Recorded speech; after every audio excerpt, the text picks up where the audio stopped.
சிவகங்கை வேலு நாச்சியார். சிறு வயதிலேயே கன்னடம், தெலுங்கு, உருது, மலையாளம், சமஸ்கிருதம், ஆங்கிலம் ஆகிய 6 மொழிகளை நான் கற்றுக்கொண்டேன். சிறு வயதிலேயே வாள்வீச்சு, சிலம்பம், கத்திச்சண்டை, குதிரை ஏற்றம், வளரி ஆகிய போர்க்கயிற்சிகளை நான் கற்றுக்கொண்டேன். சிவகங்கையின் மன்னன் முத்துவடிகநாதரை நான் மணந்தேன். ஆற்காடு நவாப் பாஞ்சோர் ஆகியவரின் சதியால் காளையார் கோவிலுக்கு சிவனை வழிபடச் சென்ற என் கணவனை நடு சாமத்தில் பேடிகளைப் போல் வீழ்த்தி கொன்றனர். அன்றே சபதம் மேற்கொண்டு நான் சிவகங்கையை விட்டு வெளியேறினேன்.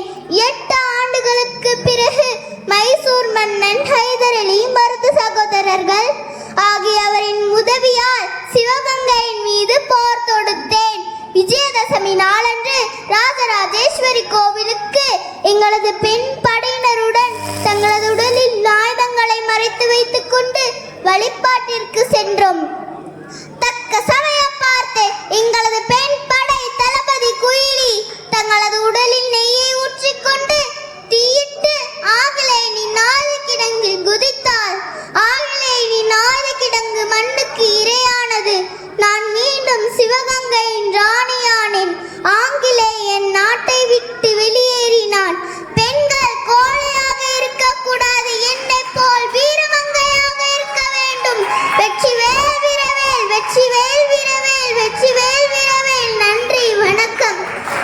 அடடா, மலைக்குள்ள ஒரு மாவீரம் அப்பா. சூப்பர். ஜட்ஜஸ் ஸ்ரீகா. ஜட்ஜஸ்